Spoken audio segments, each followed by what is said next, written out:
மத்தியில் கூட்டாட்சி, மாநிலத்தில் சுயாட்சி என்ற முழக்கம் அண்ணா காலத்திலிருந்து உரத்து ஒலித்து கொண்டிருந்த போதிலும் இப்போதும் அதற்கான சிக்கல் நீடித்து கொண்டே இருக்கிறது. இதில் இந்த மாநில சுயாட்சி பெறுவதில் என்னென்ன பிரச்சனைகள் இருக்கின்றன, அதற்கு தொடர்ச்சியாக மத்திய அரசுகள் கூறக்கூடிய அந்த காரணங்கள் என்ன என்பது தொடர்பாக நம்மிடையே விவாதிப்பதற்காகவும் திமுக செய்தி தொடர்பாளர் பேராசிரியர் கான்ஸ்டன்டைன் ரவீந்திரன் நம்மோடு இணைந்திருக்கிறார். அவரிடம் கேட்கலாம். கான்ஸ்டன்டைன் ரவீந்திரன் சார், வணக்கம் சார். இந்த மாநில பிரிவினைவாதத்தை திமுக ஊக்குவிக்கிறது இந்த மாநில சுயாட்சி கோரிக்கையை எழுப்புவதன் மூலமாக என்று இன்று பாரதிய ஜனதா கட்சி சட்டமன்றத்தில் அந்த தீர்மானம் கொண்டு வரப்பட்ட போது வெளிநடப்பு செய்து அந்த குற்றச்சாட்டை கூறியிருக்கிறார்கள். இதில் மாநில பிரிவினையை ஊக்குவிப்பதற்கான அந்த அம்சம் ஏதாவது இருக்கா சார்? உரிமைகளை கேட்டால் அது பிரிவினை என்று பாரதிய ஜனதா கட்சியில் மட்டும்தான் அப்படி புரிந்து கொள்வார்கள்.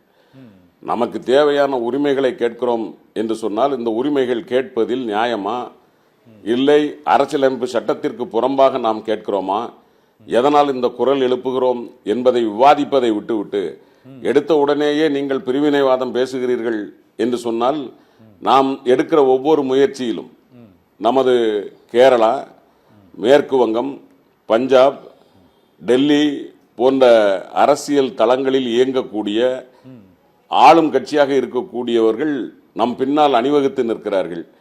அப்படியானால் அவர்களெல்லாம் பிரிவினைவாதம் பேசுகிறார்கள் என்ற அர்த்தம் அதுவல்ல. அரசியலமைப்பு சட்டம் நமக்கு தந்திருக்கிற உரிமைகளில் எப்பொழுதெல்லாம் கை வைக்கப்படுகிறதோ அப்பொழுதெல்லாம் திராவிட முன்னேற்ற கழகம் உரக்க குரல் கொடுக்கிறது. இன்றைய தீர்மானத்தில் கூட இந்த தீர்மானத்தை நீங்க விளக்குறீங்க. அதுக்கு முன்னதாக ஒரே ஒரு கேள்வி. இந்த மாநில உரிமைகளுக்கான அந்த கூறுகள் இந்திய அரசியலமைப்பு சட்டத்தில் வழங்கப்பட்டிருக்கிறது. அந்த கூறுகளில் எவை இப்போது மறுக்கப்படுதான்னு நினைக்கிறீங்க சார்? முக்கியமா இன்னைக்கு மாண்புமிகு முதலமைச்சர் மிக தெளிவாக சுட்டி காட்டியிருக்கிறார். அதாவது 75 அந்த எமர்ஜென்சி பீரியடில் நம்மிடம் இருந்து கொண்டு போகப்பட்ட கல்வி, இன்றைக்கு நீட் மூலம் நமக்கு மறுக்கப்படுகிற மருத்துவ கல்வியின்பால் இருக்கக்கூடிய உரிமை மறுக்கப்படுகிறது. நிதி உரிமை அல்லது நிதி ஆதார பெருக்கும் உரிமை நமக்கு மறுக்கப்பட்டிருக்கிறது. அது மட்டுமல்ல, நமது காவல்துறையின்பால் சட்டம் ஒழுங்கு என்று நாம் தீர்மானிக்க வேண்டிய விஷயத்தை இன்றைக்கு NIA மூலம் ஒன்றிய அரசே தலையிடும் என்று சொன்னால் இந்த மாநில அரசினுடைய ஒவ்வொரு விஷயத்திலும் அவர்கள் மூக்கை நுழைக்கிறார்கள். அன்றைக்கு எமர்ஜென்சியில் மாநிலத்தில் இருந்த கல்வியை கன்கரண்ட் ஒத்திசைவு பட்டியலுக்கு கொண்டு போனார்கள்.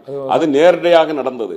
ஆனால் இன்றைக்கு நமது ஒன்றிய அரசு மறைமுகமாக ஒன்றுக்குள் ஒன்றாக நமது உரிமைகளை, வரி விதிக்கும் உரிமையை கூட மாநில அரசிடமிருந்து பறித்து கொண்டார்கள் என்று சொன்னால், இப்படி ஒவ்வொரு உரிமையாக நாம் மறுக்கப்படுகிற போது ஒரு மாநில அரசு என்ன செய்ய முடியும்? எடுத்ததற்கெல்லாம் ஒன்றிய அரசிடம் கையேந்தி நிற்கிற ஒரு சூழலை உருவாக்குமே. ஆனால் அதற்கு குரல் கொடுக்க வேண்டிய பொறுப்பும் கடமையும் இந்த அரசுக்கு இருக்கிறதா இல்லையா என்பதுதான் கேள்வி.